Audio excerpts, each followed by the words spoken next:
ओम सतनमो आदेश गुरु जी को आदेश बड़े बाबा दादा गुरु चैतन्य सिद्ध सद्गुरु महायोगी मत्स्येंद्रनाथ साहब को आदेश चैतन्य सिद्ध सद्गुरु शंभूजते गुरु गोरक्षनाथ बाबा को आदेश नवनाथ 84 दो आदेश लक्ष्मीरंजन आदेश। आजचा हा व्हिडिओ आगामी श्रावण मास आणि या पवित्र अशा श्रावण मासमध्ये दिल्या जाणाऱ्या पंचाक्षरी दीक्षेवरती आधारित असून आजच्या या व्हिडिओमध्ये पंचाक्षरी मंत्रसंधान, पंचाक्षरी गुरुविधान, त्याचबरोबर ही पंचाक्षरी दीक्षा कोणी, का आणि कशी प्राप्त करावी, याचबरोबर या मंत्र दीक्षेबरोबर आपल्याला कोणकोणत्या वस्तूंची प्राप्ती होणार आहे, अशा या सर्व प्रश्नांची उत्तरे तुम्हाला या आजच्या या व्हिडिओमध्ये भेटणार आहे। त्यामुळे व्हिडिओ हा संपूर्णपणे पाहण्याचा आवश्यकपणे प्रयत्न करा। पहा, आता चातुर्मास हा सुरू आहे। या 4 महिन्याच्या कालखंडामध्ये भगवान महाविष्णू हे क्षीरसागरामध्ये योग निद्रावस्थेमध्ये असतात। त्यामुळे या 4 महिन्याच्या कालखंडामध्ये या समस्त सृष्टीच्या पालनाचा अधिकार हे शिवशंभू म्हणजे महादेव घेतात आणि नुसते अधिकारीच नाहीत घेत, तर हे समस्त सृष्टीचे कल्याणसुद्धा करतात। याच काळामध्ये श्रावण मास जो शिवजीचा अत्यंत आवडता असा माससुद्धा येत आहे। श्रावणसरी बरसल्यानंतर जसे समूळ सृष्टीचक्र हे न्हावून निघते, वृक्ष, वने, पाने, फुले ही गळती सोडून पुन्हा नव्याने पुनरुज्जीवनासाठी जसे सज्ज होतात, तो हा पवित्र मास म्हणजे श्रावण मास होय। भगवान शिवजी शिव महापुराणामध्ये म्हणतात, जसे विष्णूंना एकादशी, ब्रह्माजीला कार्तिकी पौर्णिमा, याच अनुषंगाने मला श्रावणी हे सर्वात प्रिय आहे। जो मनुष्य या श्रावणीमध्ये मंत्र, पूजन, तप, अनुष्ठान किंवा व्रत वैकल्य करतो, असा मनुष्य मला सदैव प्रिय आहे। अगदी थोड्याशा कष्टाने महादेवाच्या समीप जाण्याचा जो काळ आहे, जो पर्व आहे, तो खऱ्या अर्थी श्रावणी म्हणजे श्रावण आहे। त्यामुळे श्रावण मासमध्ये शिवपूजन, शिवाभिषेक, मग तो जलाभिषेक असेल, दुग्धाभिषेक असेल, फलाभिषेक असेल, त्याचबरोबर शिवमंत्र यालासुद्धा विशेष असे विधान आणि प्राप्तीसुद्धा आपल्याला मिळते। शिव महादेवाचे अनेक असे मंत्र आहेत, परंतु महादेवाच्या अनेक असलेल्या मंत्रामध्ये सर्वात शीघ्र फलदायी जर कोणता मंत्र असेल तर तो मंत्र म्हणजे पंचाक्षरी मंत्र आहे। शास्त्राप्रमाणे पंचाक्षरी मंत्र म्हणजेच नमः शिवाय या 5 अक्षरांच्या मंत्राला पंचाक्षरी मंत्र या नावाने संबोधलेले आहे, जो सर्व मनुष्यमात्रांच्या कल्याणासाठी सर्वात प्रिय मंत्र मानले गेलेला आहे। परंतु जेव्हा या पंचाक्षरी मंत्राला ओम या प्रणवाने संपुटित करून ओम नमः शिवाय जेव्हा हा मंत्र बनतो, तेव्हा हाच पंचाक्षरी मंत्र अतिविशालकाय स्वरूप प्राप्त करतो। साधकांच्या सर्व इच्छा, मनोकामना यांची एका कल्पतरूप्रमाणे सर्व इच्छिल्या वस्तूंची पूर्ती करणारा महानोत्तम महान असा मंत्र जर कोणता असेल तर तो महादेवाचा ओम नमः शिवाय हा मंत्र आहे।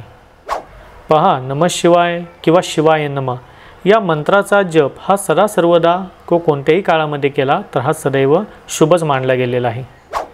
निश्चितपणे हा मंत्र हा प्रभावी तर आहेच, परंतु जेव्हा तुम्हाला अधिक ऊर्जा, अधिक बल, अधिक शक्ती, अधिक सामर्थ्य हवे असते किंवा तुमच्या इच्छा, मनोकामना याची तीव्रता तुम्हाला अधिक पटीने लवकर आकर्षित करायची असते, तेव्हा ओम या प्रणवासहित तयार होणारा ओम नमः शिवाय या मंत्राची गुरुमुखी दीक्षा घेणं हे सुद्धा विधान आपल्याला शास्त्रामध्ये सापडते।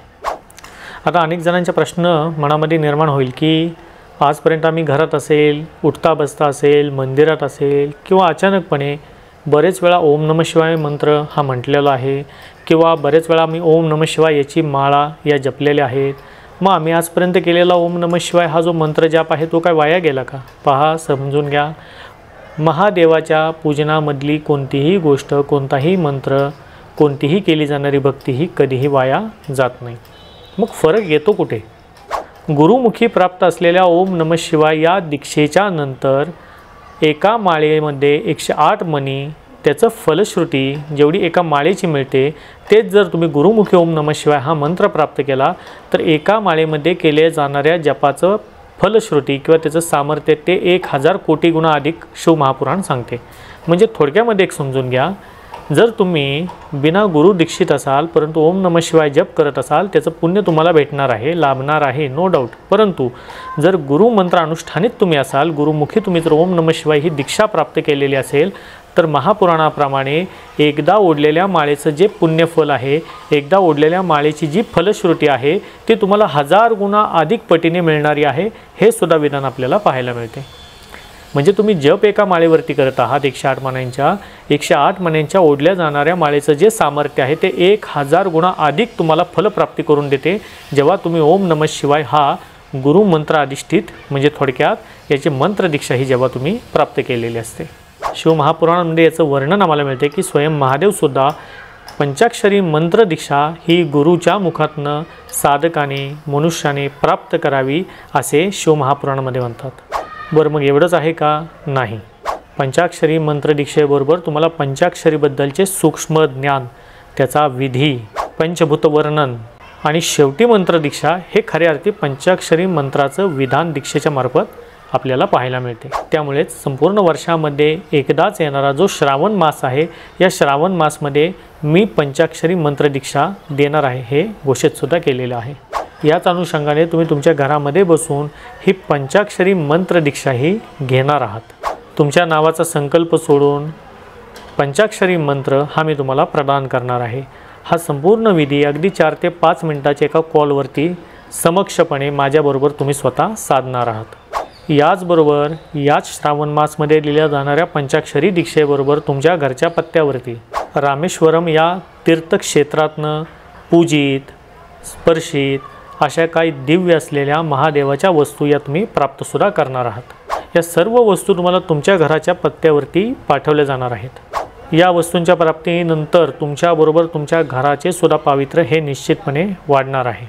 कारण पहा, श्रावण मासमध्ये भगवान महादेवाप्रती केली जाणारी कोणतीही आराधना, पूजा, भक्ती याचं पुण्यफल हे कोटी गुणा अधिक हे वर्णित आहे। आणि या तर वस्तू ज्या दिव्य क्षेत्रातनं तुमच्या घरी येणार आहेत, तर निश्चितपणे श्रावण मासमध्ये तुमच्या घरामध्ये या वस्तू आल्याच्यानंतर तुमच्या घराची एक अलौकिकता ही निश्चितपणे परमसीमेवरती असणार आहे। आता पाहूयात की या पंचाक्षरी दीक्षेमध्ये नक्की कोणकोणत्या वस्तू या तुम्हाला प्राप्त होणार आहेत। प्रथम, पंचाक्षरी मंत्राच्या जपासाठी तुम्हाला प्राप्त होणार आहे ती रुद्राक्षांची माळ। जी रुद्राक्षांची माळा रामेश्वरमच्या या तीर्थक्षेत्रामध्ये पवित्र अशा शिवलिंगाला स्पर्शित आहे, ते तुमच्या पत्त्यावरती पाठवले जाणार आहे। याचबरोबर मीनाक्षी माता म्हणजेच मदुराई या क्षेत्रातले कुमकुम, जी मीनाक्षी माता सदैव सुखामध्ये भर देणारी देवी या नावाने संबोधली जाते। घरामध्ये सुख, शांती आणि लक्ष्मी प्राप्तीसाठी मीनाक्षी देवीची केली जाणारी पूजा, आराधना आणि ज्या देवीसाठी वापरले जाणारे जे कुमकुम आहे, जे सुद्धा पूजन आणि कुमकुम अर्चन करून मी स्वयंसिद्ध तिथे करून घेतलेलं आहे, हे कुमकुमसुद्धा तुम्हाला याच वस्तूंबरोबर पाठवले जाणार आहे। याचबरोबर तुम्ही वस्तूमध्ये प्राप्त करणार आहात ते म्हणजे कुबेर कुमकुम। आता अनेकांना प्रश्न पडेल की कुबेर कुमकुम नक्की हा प्रकार आहे तरी काय? प्रथम चरण हे समजून घ्या की कुबेर नक्की आहेत कोण। कुबेर हे देवतांच्या धनाचे रक्षण करणारे कोषाध्यक्ष आहेत। हे कुबेर महाराज हे यक्षांचे राजे आहेत। यांना यक्ष राज कुबेर असं सुद्धा म्हटलं गेलेलं आहे। ज्यांना गॉड ऑफ वेल्थ म्हणजेच पैसा, धन, संपत्ती, खास करून सुवर्ण देणारा देवता म्हणजे कुबेर। आणि याच कुबेर देवतेला जे अतिप्रिय यांच्या पूजनामध्ये मांडलं गेलेलं आहे, जे त्यांना अतिप्रिय आहे, ते म्हणजे आहे कुबेर कुमकुम। जसा लक्ष्मी मातेला कमळ हे सर्वात प्रिय आहे, याच अनुषंगाने कुबेर देवतेला प्रिय असणाऱ्या वस्तूंमध्ये ज्या अनुषंगाने मुंगूससुद्धा येते, त्याच अनुषंगाने हे कुबेर कुमकुम मांडले गेलेलं आहे। जो व्यक्तिरेखा कुबेर कुमकुम त्याच्या धनाच्या पेटीमध्ये किंवा कुबेर देवतेच्या पूजनामध्ये वापरतो, स्वतःही लावतो, निश्चितपणे कुबेर महाराज त्यांची विशेष कृपा त्या व्यक्तीवरती करतात, असं सुद्धा आपल्याला विधानशास्त्रामध्ये सापडते। त्यामुळे हे कुबेर कुमकुमसुद्धा हे कुमकुम अर्चन करून कुबेर देवतेच्या नावाने सिद्ध पूजा करून हे तिथून आम्ही सिद्ध करून घेतलेले आहे। हे कुबेर कुमकुमसुद्धा तुम्हाला पाठवले जाणार आहे। विशेषतः पहा, आता दीपावली आली आहे, म्हणजे आता दिवाळी लवकरच येणार आहे। दीपावलीच्या लक्ष्मी पूजनामध्ये यक्षराज कुबेर म्हणजे कुबेर लक्ष्मी पूजन हे सर्व घराघरामध्ये होते। या लक्ष्मी पूजनाच्या रात्री या कुबेर कुमकुमाचा विशेष प्रयोग हा निश्चितपणे केला जातो आणि कुबेराची माता लक्ष्मीची कृपा ही या घरावरती ज्या व्यक्तिरेखा कुबेर लक्ष्मीचे पूजन करतात त्यांच्यावरती होते। त्यामुळे या पूजनामध्ये किंवा लक्ष्मी पूजनाच्या दिवशी केलं जाणारं कुंकुमार्चन जे कुबेर कुमकुमचं असतं, याला विशेष किंवा अतिविशेष महत्त्व निश्चितपणे प्राप्त आहे। ही पूजासुद्धा तुम्हाला लक्ष्मी पूजनाच्या दिवशी करता येणार आहे। याच वस्तूंबरोबर एक 5 मुखी रुद्राक्षसुद्धा तुम्हाला पाठवला जाणार आहे, जो की तुम्ही तुमच्या गळ्यामध्ये धारण करू शकता। श्रावण मास आहे, श्रावण मासमध्ये रुद्राक्ष धारण करणे याला तर अति विशेष महत्त्व निश्चितपणे प्राप्त आहे। त्यामुळे तुम्ही किंवा तुमच्या घरातले व्यक्ती काही गळ्यामध्ये रुद्राक्षसुद्धा या श्रावण मासमध्ये या वस्तूंबरोबर धारण करू शकता। ज्यांना शिवलिंग घरामध्ये स्थापित करायचं आहे अशा व्यक्तिरेखेंना शिवलिंग हे नंदीसहित सुद्धा भेटणार आहे, भलेही थोडीशी त्याची कॉस्ट ही वाढेल। शिवलिंग कोणता असणार आहे तर नर्मदेश्वर शिवलिंग आणि पितळी नंदी हा तुम्हाला तुमच्या घरामध्ये या श्रावण मासमध्ये स्थापितसुद्धा करता येणार आहे। ज्यांच्याकडे ऑलरेडी शिवलिंग असेल, नंदी असेल, असे व्यक्तिरेखा शिवलिंग आणि नंदी हे स्किप करू शकता। या व्यतिरिक्त जेवढ्या वस्तू आहेत शिवलिंग आणि नंदी सोडून हे तुमच्या घरावरती पाठवण्यात येणार आहेत। याचबरोबर तुम्हाला सिद्ध विभूतीसुद्धा या वस्तूंबरोबर भेटणार आहे। म्हणजे पहा, भगवान महादेवाचं सर्वात प्रिय असणारं कोणती वस्तू आहे किंवा शिवपूजनामध्ये सर्वात महत्त्वाची वस्तू कोणती असते, ज्या अनुषंगाने आपण बिल्वपत्रे शिवलिंगावरती स्थापित करतो, शिवलिंगावरती पूजन करतो। याच अनुषंगाने जो माझ्या कपाळी तुम्हाला दिसत आहे हा विभीत आहे, याला मालसुरा म्हटलं जातं। हा असलेला शिवाचा पट्टाभिषेक आहे, याला त्रिपुंड्रक या नावाने सुद्धा संबोधले जाते। तर हे दिव्य असलेली विभूतीसुद्धा तुम्हाला तुमच्या घरावरती जे रामेश्वरम या सिद्ध ठिकाणावरून आणलेली आहे ते सुद्धा पाठवण्यात येणार आहे। त्यामुळे हा सर्व दिव्य वस्तूच असलेले एक बंच जे व्यक्तिरेखा शिवपंचाक्षरी दीक्षेसाठी एनरोल करतील, ॲडमिशन घेतील, त्यांच्या पत्त्यावरती या श्रावण मास पूर्वीच पाठवण्याचा आमचा संकल्प आहे। मिनिमम या श्रावण मासमध्ये तर या दिव्य वस्तू तुमच्या घरामध्ये पोचाव्यात हा आम्ही एक संकल्प याच्यामध्ये सुद्धा घेतलेला आहे।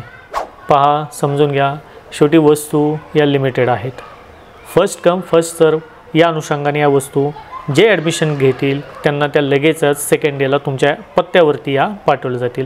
त्यामुळे वस्तूच मुळामध्ये लिमिटेड असल्यामुळे जोपर्यंत या वस्तू आहेत तोपर्यंत शिवपंचाक्षरी दीक्षा याचं ॲडमिशन हे ओपन राहणार आहे।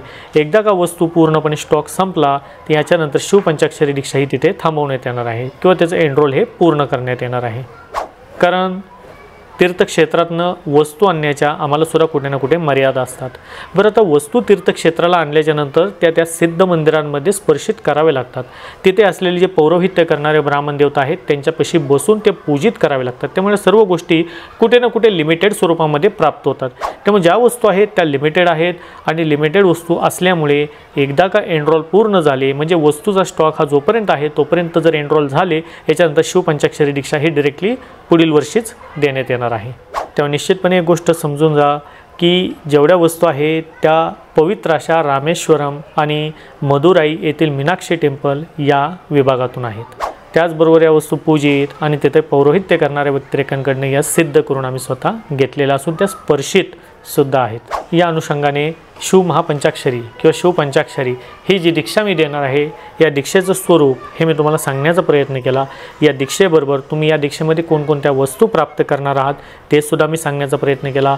ज्या ज्या व्यक्तिरेखेंना शिवपंचाक्षरी दीक्षा ही प्राप्त करायची असेल त्यांनी स्क्रीनवरती जो नंबर दिसत आहे त्याच्यावरती तुम्ही कॉल करू शकता आणि तुमचं ॲडमिशन याच्यामध्ये रोल करू शकता। सेकंड पॉईंट, ही मंत्र दीक्षा आहे, ही गुरुदीक्षा नाही।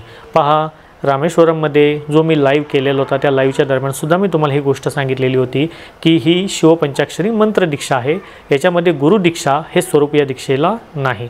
त्यामुळे अनेकांना असा सुद्धा प्रश्न पडेल की आम्ही गुरु धारण केलेला आहे, मग आम्ही गुरु धारण केला असेल तर मग शिवपंचाक्षरी दीक्षा घेऊ शकतो का? तुम्ही गुरु धारण केलेला असो किंवा गुरु धारण केलेला नसो, स्त्री असो अथवा पुरुष असो, प्रत्येक व्यक्तिरेखा शिवपंचाक्षरी ही मंत्र दीक्षा अवश्यपणे धारण करू शकता, ती घेऊ शकता। आणि या दिल्या जाणाऱ्या दीक्षेचं जे स्वरूप आहे, जे दीक्षा प्राप्त करतील, जे त्यांचं ॲडमिशन करतील, ते दीक्षा कोणत्या तारखेला किंवा कोणत्या सोमवारी दिली जाणार आहे ते सुद्धा तुम्हाला फोन कॉलद्वारे सांगण्यात येईल। सेकंड पॉईंट, जिथे तुम्ही राहत असाल त्या प्रत्येक भागामध्ये जिथे कुरिअर जवळ असेल, जो तुमचा पत्ता असेल त्या पत्त्यावरती डायरेक्टली त्या वस्तू तुम्हाला सेंड करण्यात येतील, त्या कुरिअरद्वारे पाठवण्यात येतील। त्या अनुषंगाने प्रयत्न करा या होणाऱ्या या पवित्र मासमध्ये म्हणजे श्रावण मासमध्ये दिली जाणारी जी शिवपंचाक्षरी दीक्षा आहे त्याच्यामध्ये तुमचा सहभाग नोंदवण्याचा आशा आहे। आजच्या या भागामध्ये जे मार्गदर्शन करण्याचा प्रयत्न केला तो खास करून ही मंत्र दीक्षा जी दिली जाणार आहे त्यावरती मी करायचा प्रयत्न केलेला आहे। आणि ही सर्व माहिती तुम्हाला निश्चितपणे कळालेली सुद्धा असेल आणि आवडलेली सुद्धा असेल। चॅनलला नवीन असाल तर चॅनलला लाईक आणि सबस्क्राईब करायला विसरू नका। भेटूया अशाच नवीन भागामध्ये नवीन माहितीसह। तोपर्यंत सर्वांना सतनाम आदेश, गुरुजी को आदेश, अलख निरंजन आदेश।